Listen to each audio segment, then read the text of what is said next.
Breaking right now at 3, a man armed with a rifle barreled into a Michigan synagogue. Another guard shot him. The Inland Empire days before the spring of Christmas in Lake Elsinore, where some are coming down to cool off and have some fun. Time. Today, set new record. NBC4 starts with Right now, the man who rammed a vehicle at a synagogue in Michigan is dead. Good afternoon, everyone. Thank you for joining us. As you know, following this breaking news, since late this morning, happened northwest of Detroit. Authorities say the driver exchanged gunfire with a security guard, and it's been a minute. This sparked more fear in Jewish communities around the country as the war in the Middle East continues. NBC4 Nolan is breaking new details at this one. One in Michigan, the other in Virginia. The motive in both not yet determined, but based on the targets, and in one case, the previous history is highly suspected they are related to current events taking place in the Middle East.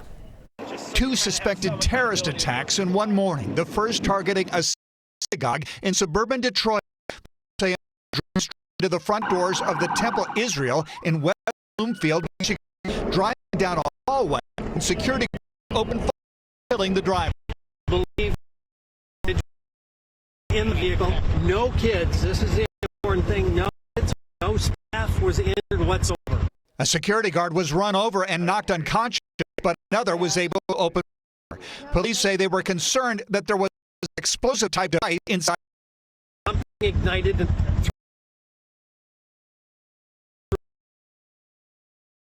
for IED. Investigators have not identified the attacker, but members of the temple, they know who was targeted. The children. There's a whole, daycare program in there, and parents and grandparents have been coming, and they're scared to death for their children. President Trump months ago. I want to send our love to the Michigan Jewish community and all of the people in Detroit area following the attack on the Jewish synagogue. And it's a terrible thing, but it goes on.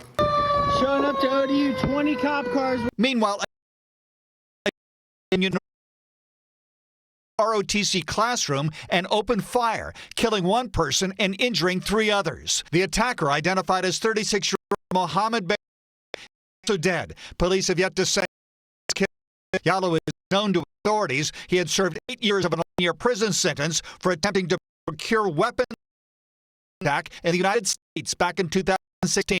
He was released in 2024. Ryan Riley covers the Justice Department for NBC News. Authorities have not yet spoken as to the official motive. We know that he was associated with ISIS in the past and admitted to that in conjunction with that case, and that was allegedly part of a plot to kill members of the military.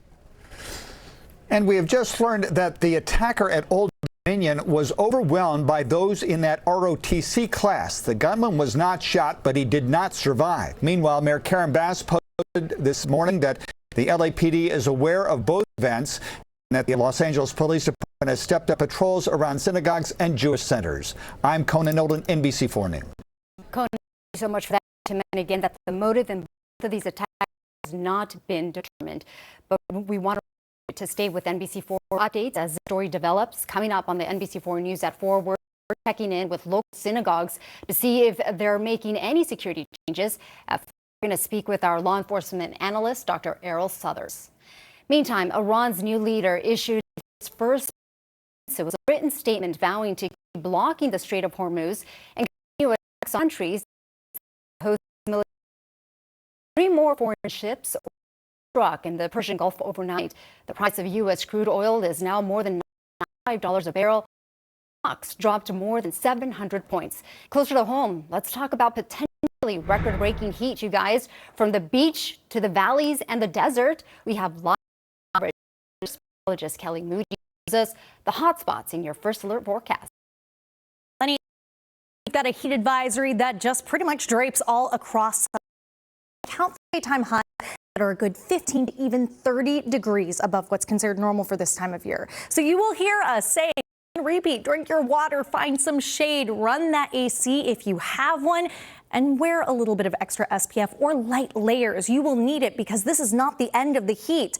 If you were to compare your current temperature to what it was yesterday at this time, we're a good 15 to 20 degrees warmer in some spots compared to 3 p.m. yesterday. So we are definitely feeling the heat. Here's a look at those current temperatures coming into the 90s for spots like downtown Los Angeles, Anaheim, Riverside, and Ontario. We are working with a little bit more daylight than what we have previously had, so it's going to take some time for those warmest temperatures that could be record breakers to come in. So we'll be updating you as we continue to monitor the mercury all throughout this hour. Kelly, so much. Coverage continues in Santa Monica with Keenan Willard.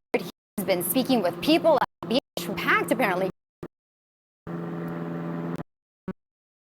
Annabelle, it absolutely has been. I mean, this is the place like across Southern California, and it's still hot here on the beach in Santa Monica. The sun's beating down. You can see just how many people have chosen this to be their getaway spot for the day. People on the sand, people in the water, doing everything they can to just get away during this heat wave. It may be March, but Santa Monica's already feeling the summer heat. The beaches are today with people getting away from the sky-high temperatures across Southern. It's feeling pretty hot. It's feeling hot. I saw that it's going to be record. I think I even got heat advisory on my phone. This heat isn't the only in town. Surf, it's the perfect hang. Getting a wave coming on my break. Air warm. To the sand, catching some sun. Bottles for us. We have 2 different kinds of sunblock. Doesn't even touch you. I'm SPF 100. Like I'm see-through. I'm at risk. They make 100. They say 100. But we'll see. Despite the heat advisory, the Strand is full of biking and wheeling day away, telling me they're more walking and taking on less mileage this heat wave. Running 8 kilometers. People at the beach today say this is the place to escape. Southern California turns up the temperature, but if you can't hear, Air conditioned. If you got AC, that's probably nice to turn that on. Otherwise, some fans, less clothes. I'm here. It's the weather. I moved here. It's also bring. Don't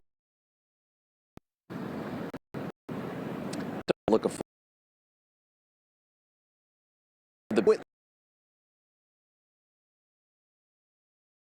in the sky, but we twice before getting in the water today.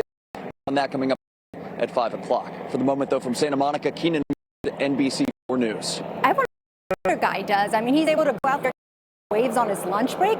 Not bad.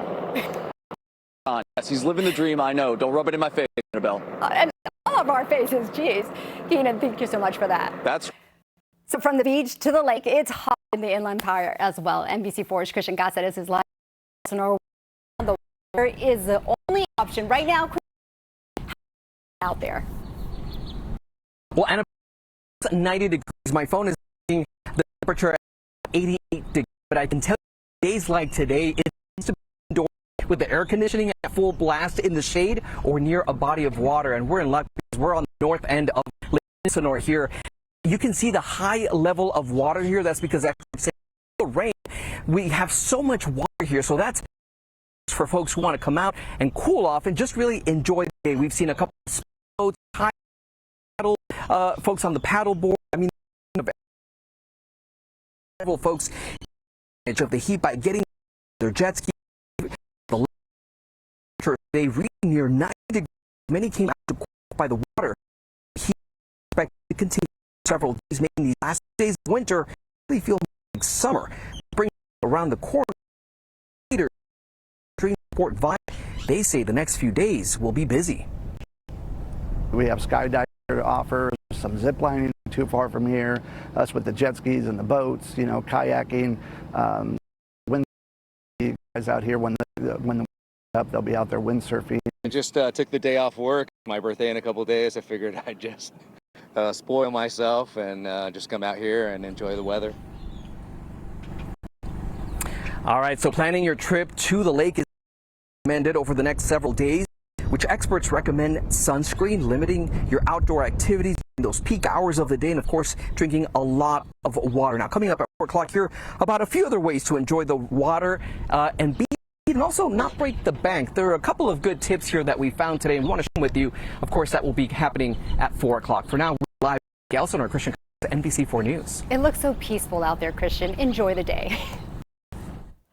All right, guys, we will continue to track this heat advisory on air and download our NBC LA app so you can get those updates sent straight to your